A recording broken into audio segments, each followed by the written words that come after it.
Hi, my name is Chase Alford. I'm the production scheduler here at Unirac. I've been here for about 6.5 years. I work with the manufacturing team to ensure that we get product built in a timely manner, as well as get the product out the door in a timely manner.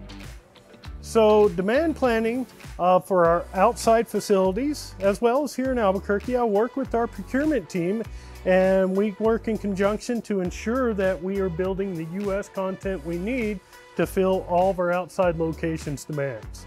We have a unique system here, a planning system. We use a Kanban system that allows us to understand what our customers' demands and needs are based upon a 2-week average usage.